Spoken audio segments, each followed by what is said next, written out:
باتوں کو خلط ملط ملاوٹ کے ساتھ آگے پیش نہیں کرنا چاہیے۔ اگر آپ کے پاس علم نہیں ہے، عقیدہ توحید کے اوپر آپ کی کلیئرٹی نہیں ہے اور آپ کے پاس دلائل نہیں ہے قرآن و سنت کے، تو آگے آپ کا بیان کرنا گناہ ہے، کذب ہے، افتراء ہے، زور ہے، جھوٹ ہے۔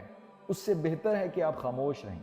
اگر آپ کی مقام نبوت اور رسالت کے اوپر کلیئرٹی نہیں ہے تو آپ پابند ہیں، آپ آگے کلام نہیں کر سکتے، آگے آپ پیغام نہیں پہنچا سکتے۔ خاموش رہنے میں ہی آپ کی بھلائی ہے۔